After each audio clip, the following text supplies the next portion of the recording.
Hello? Everyone, you can hear me? Hi, my name is Danielle. I own the tattoo room in Simi Valley, and I've been a tattooer for 33 years. 5 years ago, I had a spiritually transformative experience, also known as my haunted guest house, which is featured on Paranormal Witness and coming out in the next season of My Haunted Hometown. I wrote a book about the whole thing that happened, the 13 years of being tormented by my house. If anyone is interested in knowing more about that, I have some paperback copies at the table, and it's also available on Amazon in Kindle and audiobook format. The after effects of having to confront my haunted house, I hired a shaman to help me, and he honestly saved my life, I'm sure of it. But I still see him now. He does energy work, he clears my chakras. He got me on a meditation practice. And all of those things combined opened my third eye. I had a Kundalini awakening. I've experienced ego death, and those things are just the small tip of the iceberg of the weirdness that has ensued. So I started seeing beings with my third eye and drawing them. At first, actually we can skip slides. Tell me when I'm taking this up. Yeah, show the next one. Yep, there's the book that I mentioned already, and then go to the next one. So did you have a paranormal team and some stuff with that book? I did, actually. Stefan's team, Pacific Coast Paranormal, they came, they're mentioned in the book a lot, actually. Thank you. You're welcome. Thanks, Stefan, for reminding me. I will pull it. Okay. So the first beings that I started seeing with my third eye were negative attachments and human spirits. It might be hard to see, but this is Charles Manson, who was at my house for a while. And I saw him, and this is what he looked like. He was there. He was mostly harmless. He did choke me once. We're cool now. But from him, we learned that the Manson family squatted in my guest house, and they were the ones that performed the satanic ritual that made my house suck in the first place. Okay, next. So I started to see people's spirit guides. That's what I was realizing. I was seeing people's spirit guides. You may wonder, like, why would you want to hire somebody to draw your spirit guide? And I spoke with Mary Rodwell, who's called the Alien Lady of Australia, and she said, your spirit guides are your best friends who love you and are on the other side of the door, and we mostly don't even try to know who they are. And that just kind of made me sad. So people hire me to draw their spirit guides, and I go into a meditative state. The first thing I see are if the person has a negative attachment, that comes first. I have to remove those, otherwise I won't. It'll block me from seeing the guides, so they have to go. Next, a portal opens. I see the aura color, and then I see the guide. As my vision gets sharper and clearer, enough to where I can actually draw them. I can talk to the guides. I can ask them questions. I don't hear, I'm not clairaudient, but they shake their heads and they nod so I can get yes or no answers. When I'm hired to draw somebody's guides, I like to see 3 guides. So I hang out in the meditative state for a while until I see 3 guides. I take notes, what color the aura is, what the guide looks like, whether it is you in a past life or a loved one. So I get some past life information. I also like to try to find out how you might feel when that guide's around you. Are they the ones that give you the, goosebumps? Are they the ones that you feel in the gut of your stomach? Are you channeling your guides? So that is what I do. I report all of that back. 3 guides, 3 spirit animals. With all that other information. And I always ask if there's anything that the guide wants you to know. And this is where, if there is something they want you to know, I see a movie. So the movie may be a past life trauma, like a particularly traumatic death that is affecting one of your chakras. I only tell you what happened and which chakra it's affecting so that you can go to an energy worker and have it healed and removed so it doesn't affect your physical health. Sometimes I see inner child work. Sometimes I'm not even sure what I'm seeing or why. And it's not really for me to try to translate what they're showing me. I'm hoping it resonates with the person who hired me. So the spirit guide is a human that the person who hired me was married to in a past life, and I saw her as the wife. And on her team, I also saw that they had a son. So the son is also on the team. The son, I could tell, like these people were in Europe, and the son moved to America and became more of like a hippie guru cult leader. So let's see the next slide.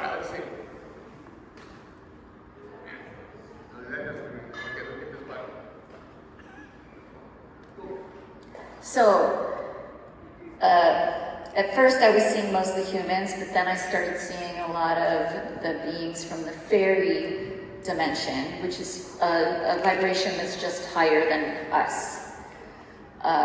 This one, a friend of mine had told me she had a green fairy spirit guide. And when I went to bed that night and closed my eyes, she popped into my mind very clearly, and she was so funny because she had wind blowing through her hair and she was doing these angles so that I could draw her, and I knew they are excited to be drawn. You know what I mean? They're literally posing for me. Let's see the next one. So this is on somebody's team. What I find interesting about this one, it's called an amabie. Now, when I see stuff, sometimes I've got to do research and go, what is that? So we've got fairies, gnomes, and all the things that are in our fairy tales, but in Japan, they have different beings in their fairy tales, and this is the Japanese character. Now, when I did research on this one, the myth about them is that there was this bright light out in the ocean, and they sailed the ship out to see what this bright light was, and they found an amabie who told them that they were going to have really good crop that year, and if they're ever ill, to draw a picture of an amabie and put it on their wall, and it will help them. So we love amabie, great healer. Let's see the next. Mermaids. Mermaids are also in that same vibration as the fairies and gnomes and golems and all that. This one was interesting because when I was hired by this woman, I saw that her spirit guide was this mermaid, but she was another mermaid with her in this life who had a green tail and black hair. But the couple of interesting things about this was that I saw Noah's Ark float over top of them, like they were there during that time. And then I saw that this woman was also Eve in the Garden of Eden, and that her spirit animal was the snake. So, and even in this life, she dreams. She goes on to the lower astral and she fights evil. So she is a very interesting woman. Can we see the next?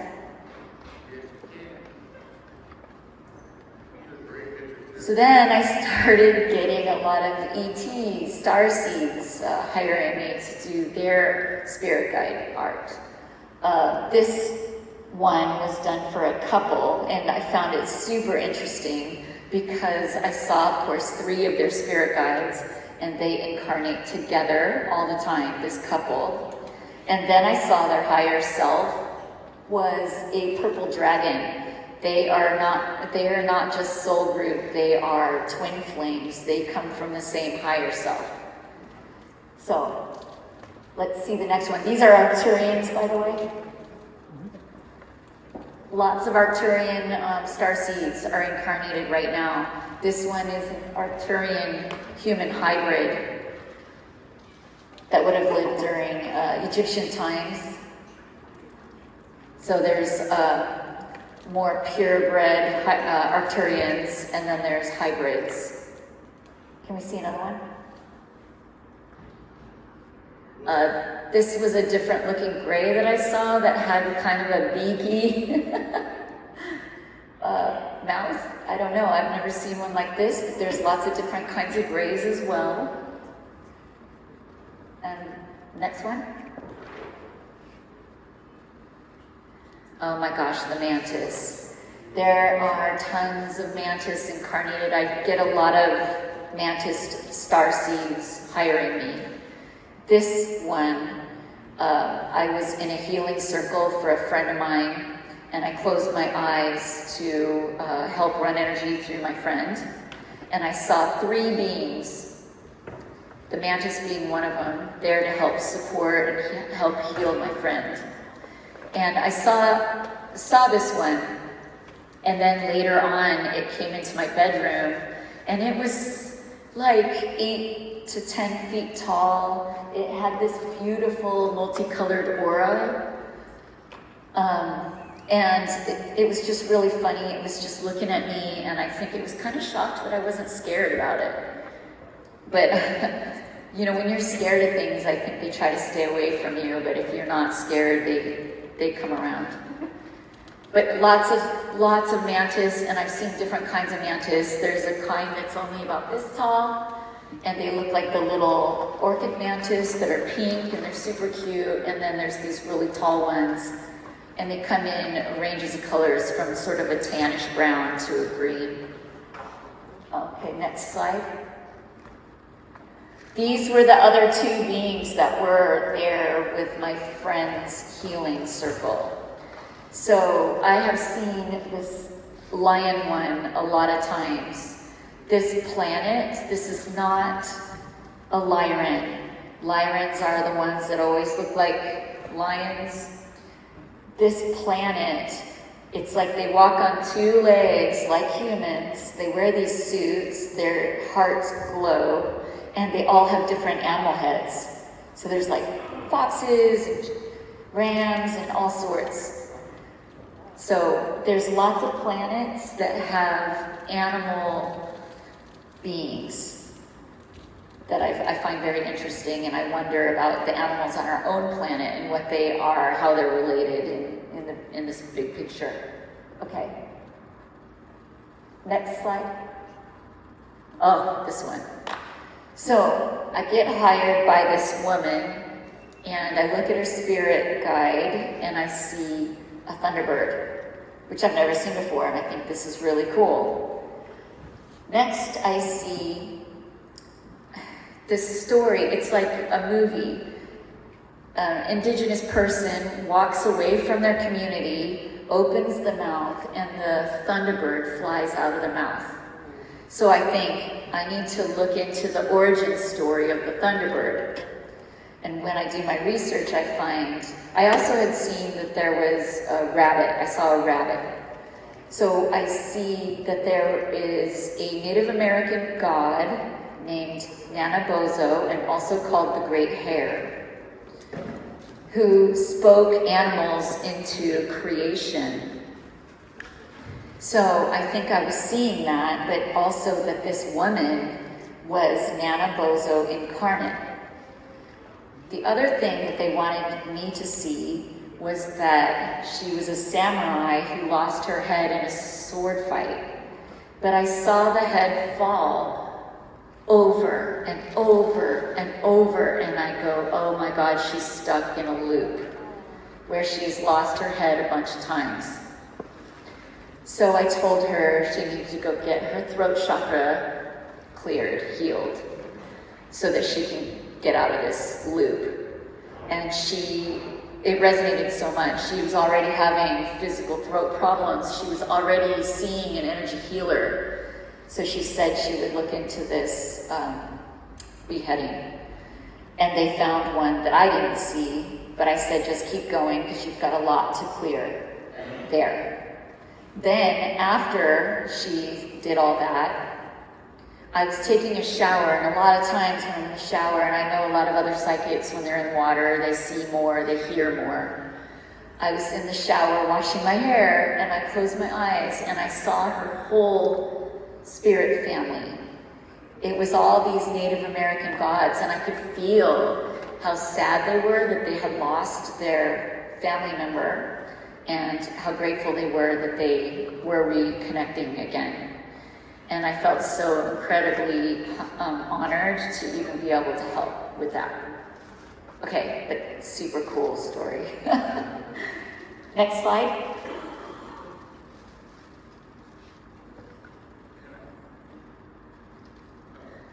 I've met a couple of angels.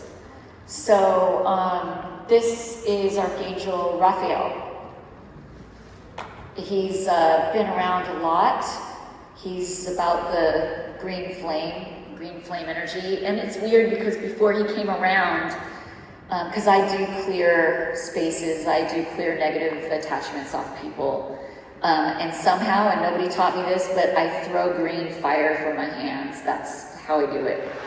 But he is all about that green flame energy, the sacred green flame, which is connected to the heart. The heart energy is that green energy. Can we see the next one? So this one's dark, so it's hard to see, but this is Archangel Uriel. He's different than the other archangels I've met. His hood actually hangs over his face more, so you can't see his face, and honestly, I thought he was an angel of death or a reaper when he first came in my room. He's got black wings, and he is a combination of energies. He is black, dark energy, and light energy together. And I've never met another being that are both like him. His aura is black with white stars all around him. But he's different than the other angels as well because he appears more middle-aged, where the other ones always look kind of like 30, younger. All right, let's see the next slide. So this is Metatron. He comes around too, and I've seen him different ages. I've seen him also as a child, but I've heard other psychics say that he comes around as an old man, so he adjusts his age a lot. His aura is every color, and he represents sacred geometry. He's which is the building blocks of the universe. He's very high level angel. And I don't know what else I've got next. Can you see the next? Yeah, let's find out. Mystery. Oh, it's my end one. So I have a YouTube channel. I talk about all my encounters and artwork that I'm working on, and the stories of my encounters. I go out of body. That's how I see everybody's guides. I portal out and go to every dimension, it seems. But yeah, so if anyone's interested in learning more about hiring me for their spirit guide art, you can go to my YouTube, my website, or talk to me at the table over here. And otherwise, that was kind of it that I was going to talk about, but if anyone has any questions, feel free. Yay!